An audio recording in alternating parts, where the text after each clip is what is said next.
I don't know streets by heart, so I look for the Superdome because you always know you can get where you need to be. Go to the stadium and then from there, it's game time.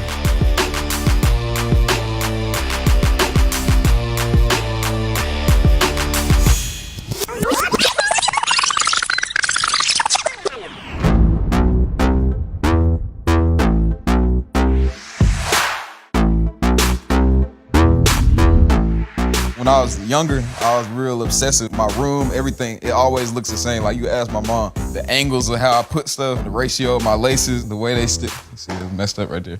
But everything has to be even. Everything. Maybe that routine gives you less to think about, so you can focus. Yeah, it does. Cause like, just like I just recited it to you, it's like second nature. Like I don't even have to think about it. I kind of adopted that mindset to the way I prepare for things. Y'all witness the process, really. When something is off with my routine, it's like taking a little teddy bear away from a kid and watching them cry. That's how I feel. It's like, man. But then I gotta snap back. I'm like, bro, it's all right. I try to look for a reason to be like, well, this is why that happened, so you'll be all right. Day before the game, Saturday, I'm not doing nothing.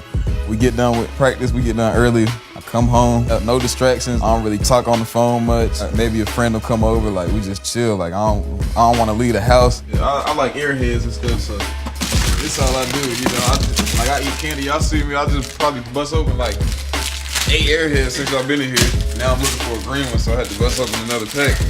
Why has airheads always been the thing? I don't know. Like I was little, airheads was one of them like candies. I was like, dog, this is my thing. Yeah. Probably not good for my teeth, but that's why God made gold teeth.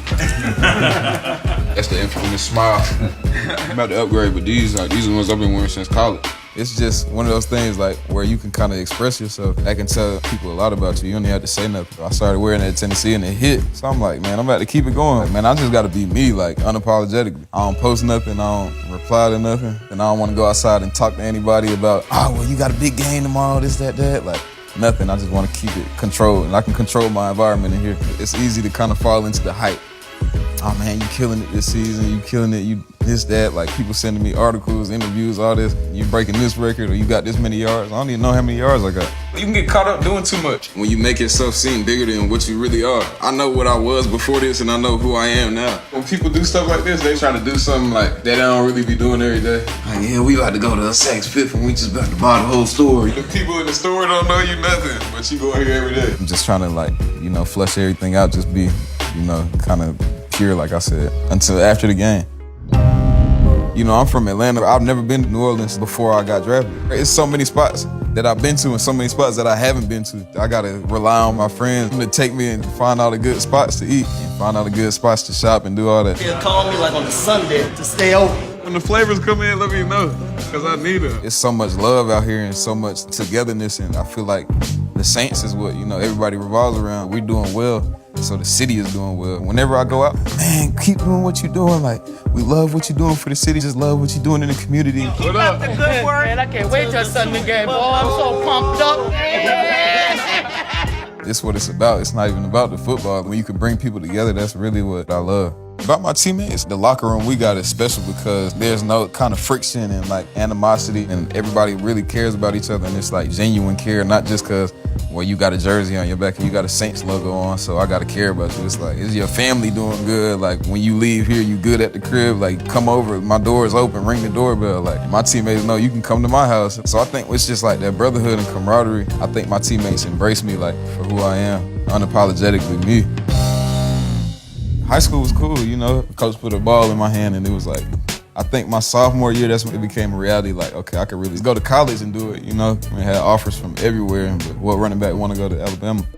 So go there, you know, get a little injured. So I just decided to transfer after the season. Ended up going to Hutchinson, Kansas, Hutchinson Community College, in the middle of nowhere. It's 2 feet of snow and I still got to go to class. For me personally, it was like, I just need to go here and mature a little bit. That's one of the things I remember the most, and I wouldn't trade it for the world because I feel like that's what, you know, made me strive and grind to be where I'm at now. So when I got back to Tennessee, it was like I had to turn it back up, and it's time to work.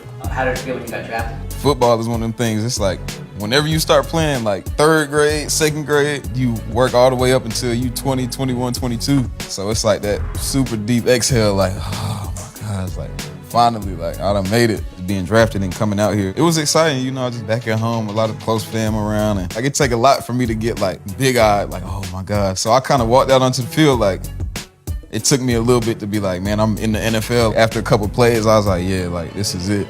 So this was my first touchdown, actually, against Carolina. I signed it, but it didn't really come out too good. You could kind of see it first TD. And I just was like, man, I got to keep this ball because, you know, it's the first NFL touchdown. Like, on the sideline, I'm like, bro, don't lose my ball. Like, put my number on it, everything. Like, I need it after the game. On Saturdays, I leave my house the same time every day, get to the hotel at the same time, go get my room key, get a cookie, eat the cookie on the way up to the elevator, get to my room, put my key in the door. The last little bit of the cookie, I always throw it away because I don't eat the last little bit. Walk in my room, take my playbook out of my bag, put it on the bed, put my bag on the bed. I sleep in the bed furthest from the door. I can't sleep in the bed next to the door. I don't know why. It's just one of them things. I put my shoes at the head of the bed so I can't see them when I'm in my bed. Right now, it's like around 8:05. Then I sit down in the bed. I turn on the TV. SpongeBob, I'm watching cartoons. Right now, I'm cool. I can make a few calls. My sister or one of my friends or my brother. Like I said, I'm kind of weird, so I don't really talk before the game. I'm short-winded when Saturday hit. 8:23, I'm done. I don't care if we in the middle of a sentence. All right, bye, I gotta go. Boom.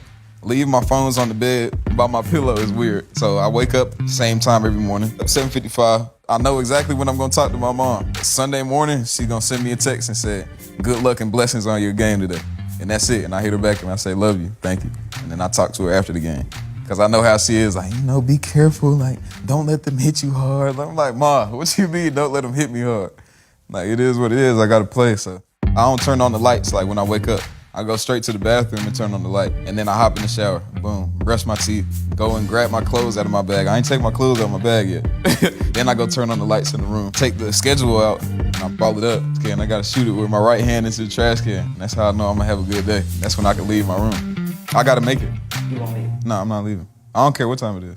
It'll never take me more than 2 times. I'll be like, man, you wasn't focused. Like, focus, shoot it, boom, make it, I'm gone. And then from there, it's game time. Me and my teammate Mark Ingram, I ride with him to the game. Talk our talk, just like, man, we gotta go hard. Like, we really don't even be talking about the game. We're just trying to kind of catch the vibe. I like this car. I never really had like a dream car, but this one I just like. It's comfortable, it's smooth, tinted windows, it's sleek. That's what I see when I look at this. I don't like putting all them air fresheners and stuff in here. I just let it smell like a car. A beacon of hope.